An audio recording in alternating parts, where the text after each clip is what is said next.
I'm Daniel B.C. Gardner, Fairfield's Fire Chief. On January 21st, 1994, I interviewed Captain Joseph Elias, the first training officer of the Fairfield Fire Department. We talked about his 30-plus year career as a member of the Fairfield Fire Department, and what you're about to see is that interview.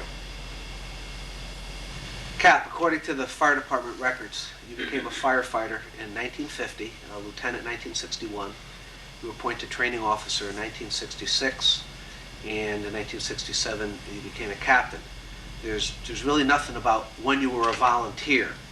And I remember in talking to you over the years, there was something to do with the war and people were away, and they had relief drivers. So could you briefly fill us in on the start of your association with the fire department?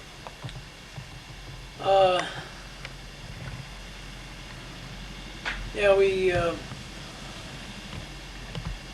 joined up as a volunteer, and I got a few other guys interested in, and Steve Toth was working. This is just into the maybe the middle part of the war, the latter part of the war. Steve Toth was added to the pay department. So that gave him 2 men on a shift. At that time they were working 72 hours. He worked prior to getting on the fire department. He worked in the U.S. Aluminum Company, which was a deferred job. So if you worked there, you didn't have to go? He didn't have to go into the service. Well, he went on to the fire department, and probably 3 weeks later he got his induction notice. So that cut him back to 3 men. How do you spread 3 men around the clock? So Chief Carroll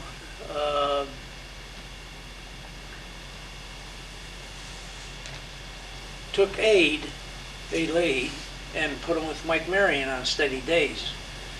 And nights and weekends was covered by relief drivers. And we got paid for it. It didn't matter whether you worked a 10-hour shift or the 12-hour shift or 14-hour shift. You got a grand total of $7.50. Wow.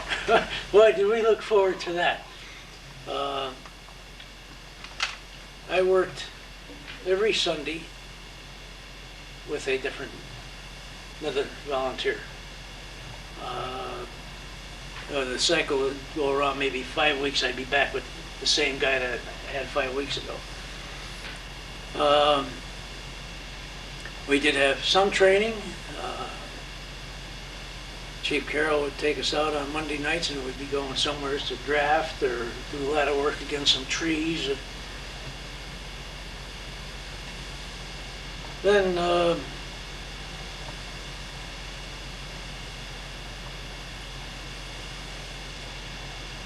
Steve Toth came back from the service, and that kind of eliminated the overtime for the volunteers. And then in March of 50, they ran a examination for firefighter. Now, how many people took it around? I think there was somewhere around 20, 25 guys took it. The restriction was you had to be a resident of the town of Fairfield. Mm-hmm.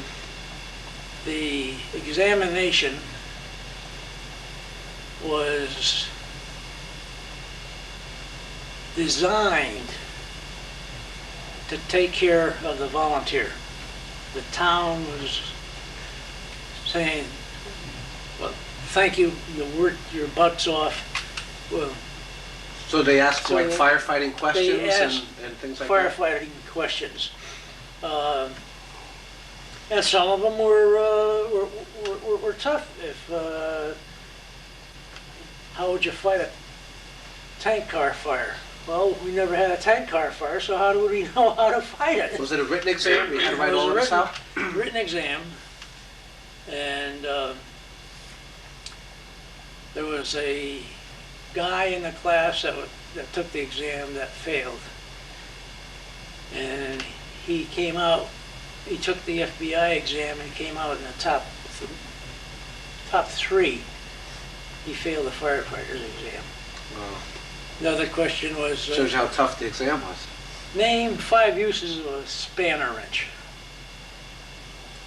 Well, if you weren't acquainted with the fire department, Yeah, you don't know. what's what a type of- spanner wrench?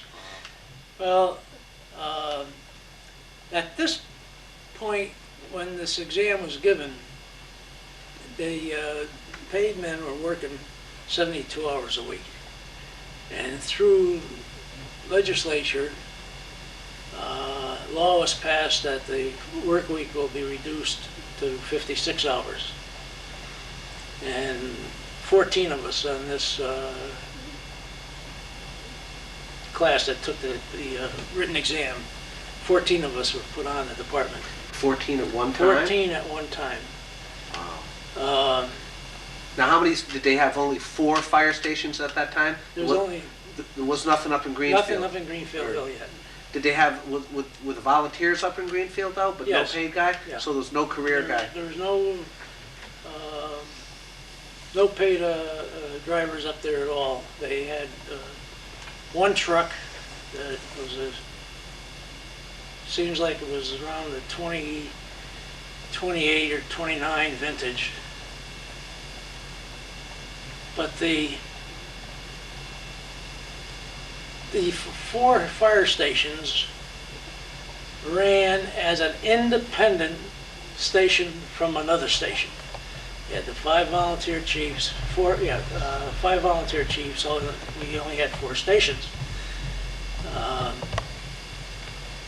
And you could be top man on the list, and they had an opening prior to July 1 in Southport. And your name, as along with the other names, would be submitted to the meeting at Southport. Do you accept so-and-so? No. Do you accept so-and-so? Wow. No. Until they got a guy from Southport who they wanted? First guy on the list that was from Southport got the job. That's something we might look into doing again. And the same thing when they were voting on us for the center. Do you want so-and-so? No. You want so-and-so? No. Well, then John Murphy. Yeah. Then they would pass the ballot box around, and if there was a black ball in the ballot box, you were not accepted. Wow. And then the list would go through until, okay, 1s were filled. Then it'd go to 2s, and then it went to 3s. But you weren't sure until the company voted for you. So once you were hired at for 1s. So you primarily work at 1s. You report to Chief Carroll. Yep. And then if a career or a paid man at Southport was on vacation or sick, and they couldn't get a guy from Southport to fill in, would they get a guy from? No. No, they get a volunteer from You get a Southport to fill volunteer in. from Southport. I got you. Okay. And that was the overtime. When somebody was on sick leave or on vacation, Chief Carroll would hire you back at 1s, cover that position. These are those $7 Then increments we're talking about. the 14-hour night shift, you still got $7.50 for Wow. it. But you never worked in an outlying station. You wouldn't go to 2s or 3s. They were completely independent.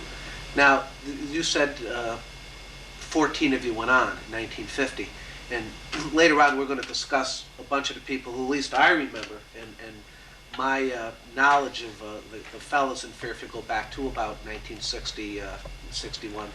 But who are some of the old timers who came on with you that would generally be known by some of the old timers? Like you mentioned Aid, or Aid was on, I would imagine. Steve Toth. Steve Toth, John Lazinski. When they worked the 72-hour shift, there was one man on duty, and he'd work day shift, and then the other guy'd be working night shift. And after working on the seventh day, the guy that was on days would work a 24-hour shift, and that gave the other man his day off. And then he would switch? And he'd be switched, he'd be on nights now for a week. And he would get Wednesday night off or Thursday night off. But they got total 4 days off a month. Wow. We talked a little about some of the apparatus. You said that like up in Greenfield Hill, they had that 1928 piece. How about when you came on in 1950? What did they have in the center? What was the apparatus that they were running? They were running a 28 LaFrance hose wagon, and Did that have a pump on it at all? just a booster pump. It was mainly a hose wagon. It carried the normal 1,200 feet of 2.5 and 80,000 feet of 1.5 and a 35-foot wood extension ladder, and a 16-foot roof ladder, and then on the other side would be a 24-foot ladder. And that was generally the main truck to go out on grass fires. And if it was a building fire, then the other pump would go out, and that was the 40, I think it was a 44 Mac. That's the truck I like, the old engine the 6 old or engine 1B. Yeah. 1B. Yeah. There's some disagreement whether that was a 43 or a 44 because of the war, and it came out in the middle of the year. Yeah, I don't think anybody really knows. It was a production line Mack truck, destined for who knows where, some dump truck outfit, and was pulled off the line, retrofitted for a fire truck, which meant dual ignitions and stuff like this. And everything was painted red. Being that it was a war job, it could not have any brass on it. So stem to stern, or front to rear, whatever you want to say, it was painted red. And one day, we must have had it 3, 4, 5 years, chip in the paint on the boot rack. And of course you picked at it a little bit more, and holy gosh, there's a brass fitting. It ain't supposed to be on this truck. And we discovered all the discharge gate caps, the steps on the fenders, which is all brass or chrome. No kidding. Wow. So they took it all off and had it re-chromed and put back on again. It was a very tough truck to drive. It didn't have a synchro mesh transmission, more or less automatic. Hand choke, which was on the left side of the steering wheel. And you couldn't baby this truck. This was a truck to be really driven. If you babied it, you would stall on you. You'd get it out of first gear and try to get it into second gear, but you missed it. You had to stop and start all over again. And here you are right across the post road. Yeah. It was quite top heavy. It had a 30-foot extension ladder mounted over top of the cab that would swing down. And quite a few guys knew that when you hit a bump, that ladder was quite low. They'd whack it with their head. Because they used to ride the back, yeah, You yeah. rode the back, there was only 2 men in the cab. And that was our first closed cab job. The other thing that made it top heavy, it had a 100-gallon booster tank, and it didn't have any baffles, and it was mounted quite high. So when you went around a corner, you knew by the sway of the truck that you took that corner just a little bit too fast. Because you could feel the weight. There was no baffles in the booster tank, and the water would surge to one side, come back, and then it was like a tidal wave coming back the other way, and it would actually make the truck dive. But the old hose wagon, that was wide open, no cab, No, just a seat. a seat, a piece of canvas with a piece of clear plastic in it. And No windshield. no, that was the windshield, a piece of plastic, clear plastic in this canvas. And whoever designed it, I guess designed it for their own personal use, because the top of it was right there, right in the center of your eyes. So you either looked over top of it or you looked down underneath it Oh my gosh. to see where you were going. And you'd have a few cold rides, being that there was no paid drivers in Greenfield Hill. In certain parts of the hill, we were first due, and Southport was second due. And there'd be times when be going up to 11 o'clock road or something. That's probably about 11 miles one way, and it was sleeting and snowing, and then your skid chain would break and you'd have to stop because it was tearing the fender apart. And, well, you finally got there, and if the fire was still going, you got warm, and that was it. Well, now, the fire station Greenfield Hill was on the southwest corner of Greenfield Hill Road and Verna Hill. Yeah. At least that's the one I remember. Yeah. That's the only one that's the first one they had? That was the first legitimate firehouse. They stored an old Model T up on Hillside Road, just about where Greenfield Hill Road comes out. They stored that. So whereabouts? Because that's the first I've ever heard of that. It was one of there's a big house, big brown house, I think it's now, and they had a Right in garage that Y. just above, as you came out of the Y, it'd be on the left-hand Okay. side. And many times to get it started, which was convenient. To get it started, they'd have to push it out and push it down hillside. Well, you're going now downhill, so it would start off, you turn around, go back up the hill. Go back up to the Old Cloth. But when they were getting real serious about it,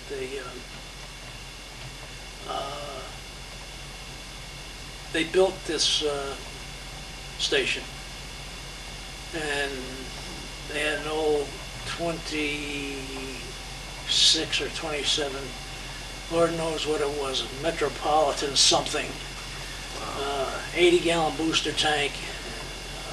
It carried some hose, carried a 35-foot extension ladder, and 15 or 20-foot, 18-foot roof ladder, which you need 14 guys to just carry it off the truck. But you couldn't depend on that truck rolling, being that there was nobody there.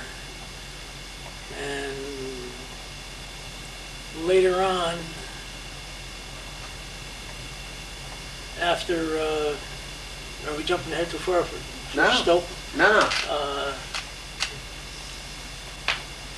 Chief Stope, Now, Stopa became Stopa chief was in the- '57? in 57, somewhere around there, Okay. was the first pay chief. He got monies for 3 guys. Again, working the day shift, volunteers, night shift. And then that truck went downhill quite bad, and through other apparatus being purchased, Engine 4, 34 Mac was stationed up there. Now they had one man on days, one paid man on nights. So they had somebody to take care of the apparatus, and they would respond and to any type of a fire, no matter what it was. They always got a backup unit rolling along All with right, them. so the one guy working alone in Greenfield, he'd respond with the truck. Obviously, he couldn't call for help or give a recall because there was no radios, radios. right? And I want to make sure we talk about that. But you're saying that a piece would be coming from Southport or from the center? Or the center, and if it was a building fire, you'd be getting a piece from Southport or the center plus the ladder truck. I But got at you. least you got somebody started. And he'd use, if he saw smoke coming from the building, if it was a building fire, they had a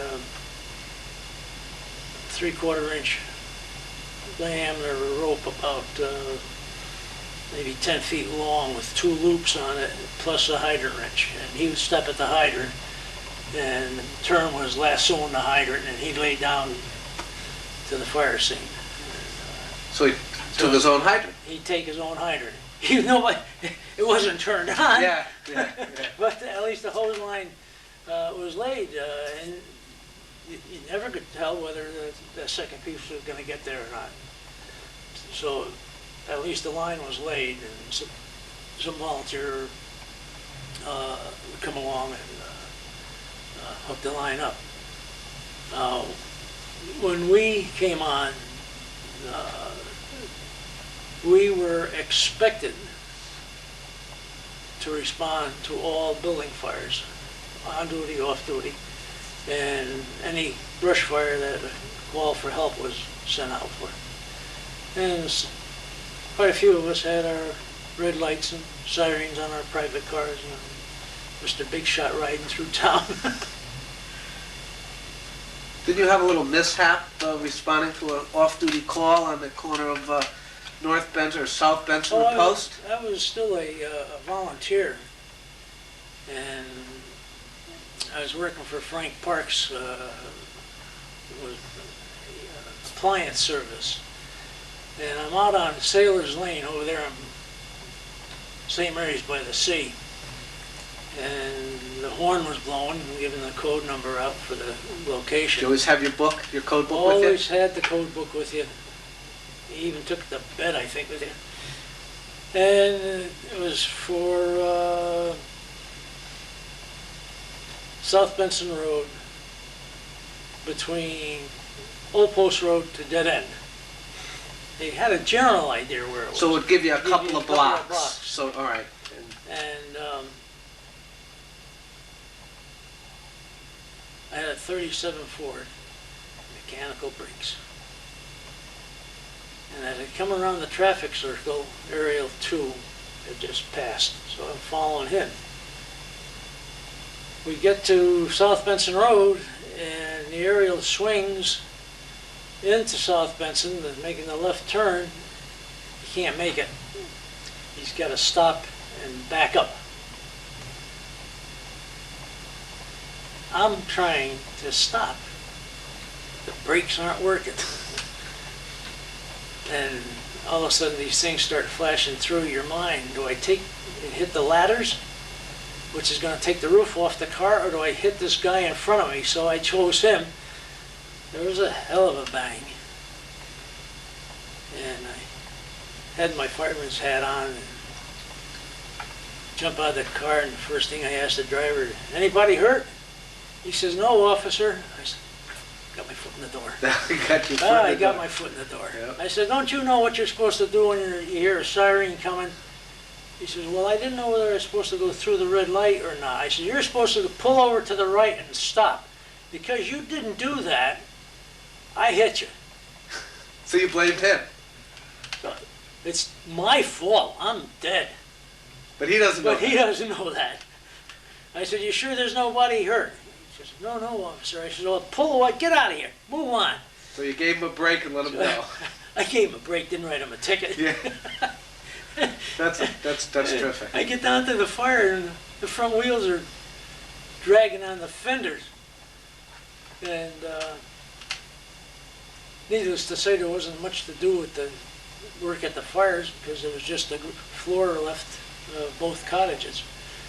And Mike Krynick was driving the aerial. He says, did you hit me or did I back into you up there in the corner? I says, neither one. I had some other guy that was stopped for the light there. But I got off of that one pretty easy. That's a terrific story, boy. But when we went on, it was just after the switchboard was transferred from police headquarters to the old fire station on Reef Road. So when you were a relief driver, it was still with the police? It was still with the police, and they talked today about central dispatching. Well, hell, we had that back in the 50s, 40s, central dispatching. And through the keyboard on the switchboard, they could control the rings. One long ring was a fire. You didn't know what it was until you picked the phone up. And 3 short rings was a personal call. Because we didn't have telephones in the firehouse. It was just the one emergency phone. And then when the police took it over, somewhere in the very early 30s, when the telephone company gave it up, they had to put 3 police officers on, claiming they couldn't handle the volume. Because they're handling police calls, they're handling ambulance, and they're fire calls. So they made arrangements with the fire commissioners to pay half their salaries. Wow. So the fire commission, police commission each paid half of these 3 guys' salaries. Now the switchboard has moved up to headquarters, fire headquarters there. Which is where the delicatessen is now. Yeah, where the old place. The old, where the delicatessen is now. And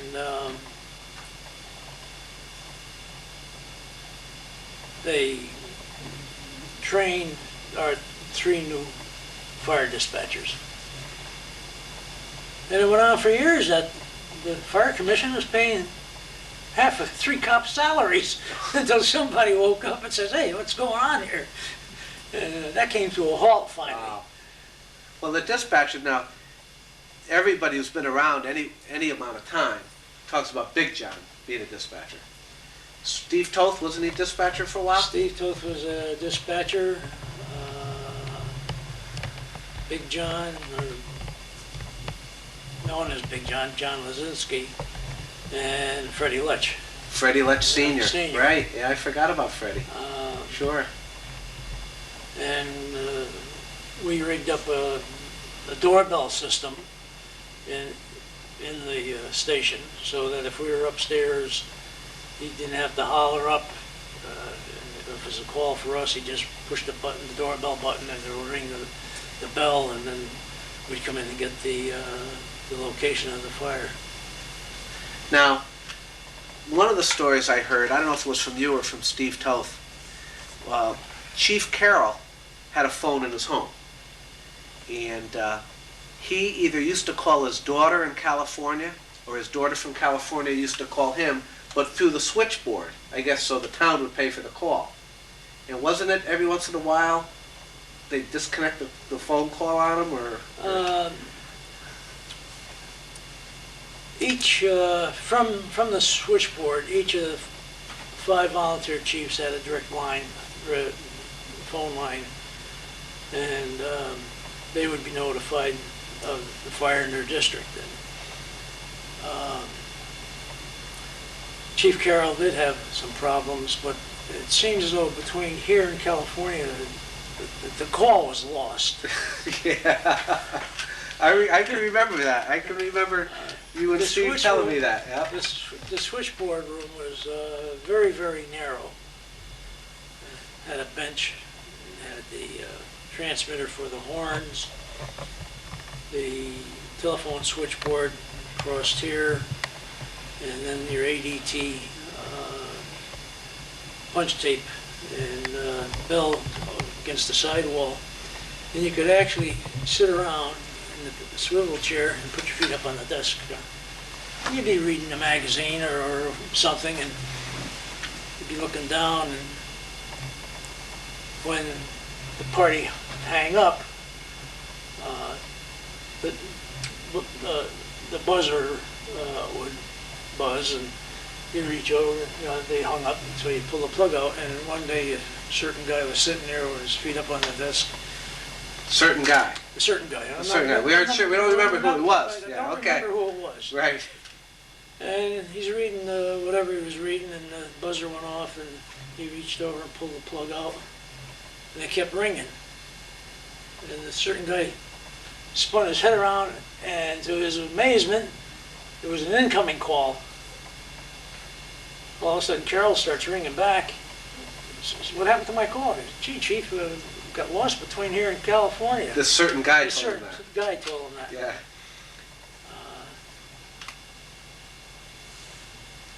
He was a very, very decent guy to work for. Was he? He died about 1969, if my memory serves me correctly. He was certainly the volunteer chief who broke me in. And he had been volunteer chief, what, 30, 40 years? Yeah, I guess. 100 years. It seems like it was 100 years, but He was a tough old geezer, though. a very tough guy, a very fair guy. He would never bawl you out at a fire scene or in front of anybody else.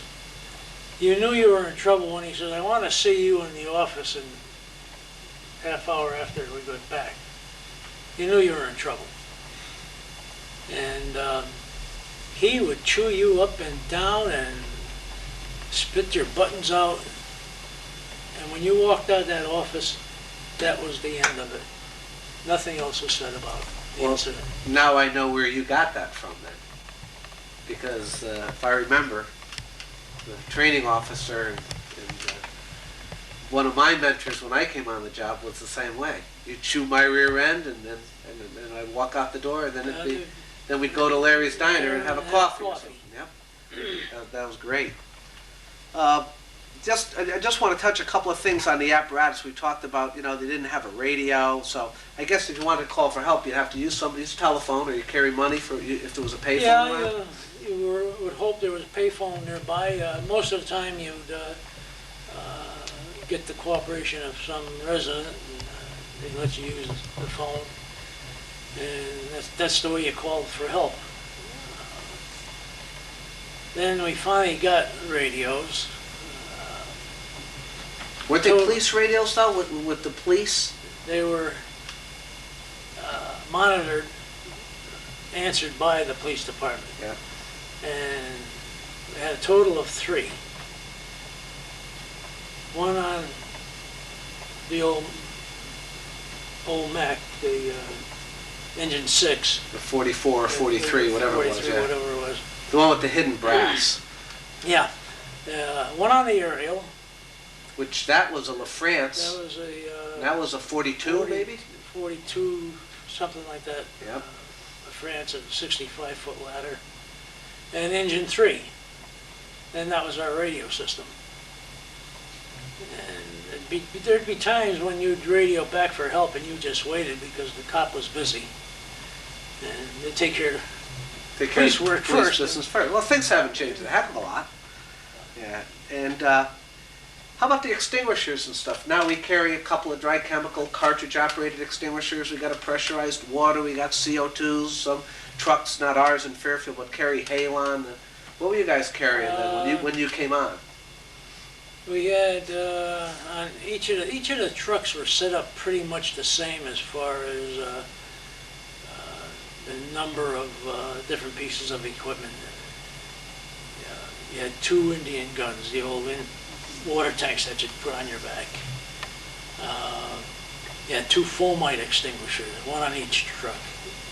You had 2 soda and acid extinguishers, one on each truck. Those were the tip them upside down.